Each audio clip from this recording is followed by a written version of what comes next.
The untouchable True School Sports Empire proudly presents something the boxing game's been missing. Hey, what's going on? It's your boy BT, and I came here to talk some boxing with the thousands of True School Sports subscribers. Now, interesting news coming out that welterweight division, and it involves one of the best prospects in the welterweight division and boxing at large, and that's Vergil Ortiz.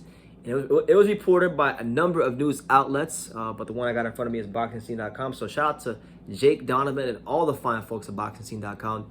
BoxingScene.com has reported that Vergil Ortiz's next fight is being targeted for March 27th in Dallas, Texas, in a homecoming. But not only will it be a homecoming, it'll be a double homecoming, as the guy that they're saying he's going to fight is Maurice Hooker. Yes, that Maurice Hooker, the same Maurice Hooker that was world champion at 140 pounds. Now, this is an interesting fight. You know, this is a fight where we look at, from the Hooker side of things, this is a guy, Hooker, that he's not that far removed from his vicious stoppage loss to Jose Ramirez. And that's when he lost his titles at 140. And now he's moved up to 47. He's had a fight since then, I believe, at 147. So he's looking to get back in the mix and get back into title contention, and he wants it fast. And I think if Hooker was able to really show himself to be good enough to beat a guy like Vergil Ortiz, that would be a statement victory and a half for him, because the hype on Vergil Ortiz is very huge right now. The perception of who Vergil Ortiz is becoming in the sport of boxing is on a very positive note. So to derail any sort of Vergil Ortiz hype train before it ever really even gets going would be a big accomplishment at this stage of Maurice Hooker's career. But he will go in as an underdog, because Vergil Ortiz is a guy that, when we look at his career thus far in the professional ranks of boxing, I mean, let's just take a quick look at his BoxRec page. In fact, I don't even need to look at his BoxRec page. You know, he fought Mauricio Herrera, a tough game, crafty veteran, got him out of there in like a round. You know, fought Antonio Orozco, another tough game, crafty veteran. You know, got him out of there in about, what was it, 6 rounds? And by the way, Herrera wasn't 1 round, it was 3 rounds. He got Orozco out of there in 6 rounds. Then he fought Brad Solomon, you know, got him out of there in 5 rounds. Fought Samuel Vargas, tough, sturdy, been in there with all kinds of champions and former world champions. You know, got him out of there in 7. That was a very game on Samuel Vargas, who I do believe has improved a little bit since his losses to Earl Spence and Danny Garcia. So Vergil Ortiz has shown a good blend of, you know, boxing skills, punching power, and the instincts to finish a fighter when he's hurt. He's done that probably better than any prospect in the sport, aside from Edgar Berlanga. You know, nobody's finishing fighters better than Edgar Berlanga right now. But after Berlanga, Vergil Ortiz is right there at number 2. And when you look at the guys he's knocking out, I mean, former champions, former world title challengers, you know, top contenders, guys who have been top contenders for long times, the weight classes.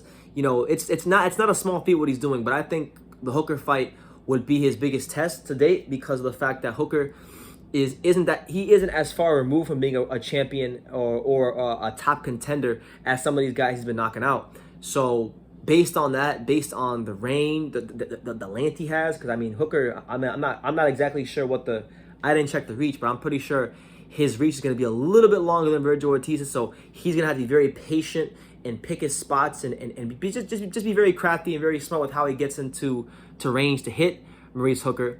But it's a good fight. It really is a good fight, you know, and I think it'll be a good atmosphere wherever the hell it's at. I'm sure they could do it at the American Airlines Center, home of the Mavericks and the Dallas Stars, and, you know, pack the place out, and it'd be a good little fight for Dallas. You know, the Dallas boxing community will be out there in full effect. You have half the city, or maybe a little bit more than half the city, supporting Vergil Ortiz.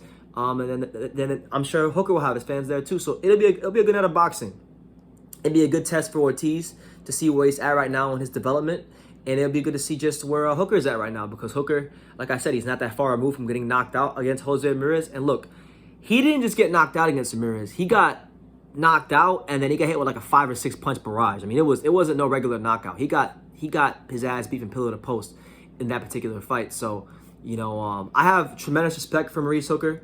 This is a guy that early in his career, when he fought Darlius Perez, he didn't look so good, but then he showed immense grit, determination to go on the road, to beat Terry Flanagan in England for the title. You know, he had one of the best fights of 2018 when he fought Alex Saucedo in Alex Saucedo's backyard in Oklahoma City, got dropped, then got up off the deck and stopped him in the middle of the fight. It was one of the classic fights of 2018. So Maurice Hooker is one of the true warriors of the sport of boxing, and I can't do nothing but say good positive things about him because I didn't always have positive things to say about Maurice Hooker early in his career, but he definitely earned my respect, and I'll always respect him for what he was able for what he showed in terms of growth from the Perez fight all the way to the Saucedo fight. But obviously it's a fight why I pick Vergil to win, but I think it's interesting because of the fact that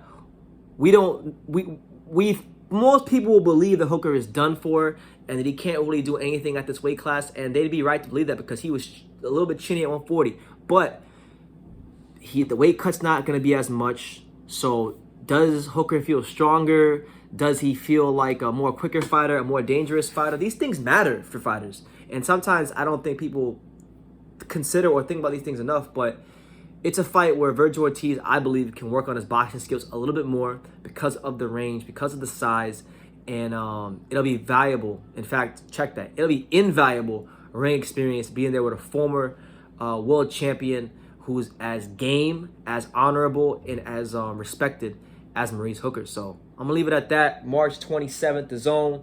It's a Dallas versus Dallas showdown between Vergil Ortiz and Maurice Hooker. Let me know what you guys think about that in the comment section down below. Make sure you take the time to subscribe. And like I say in every single one of these videos, you can love me or you can hate me, but I'm just a kid from Daniel. So until next time, take care, guys.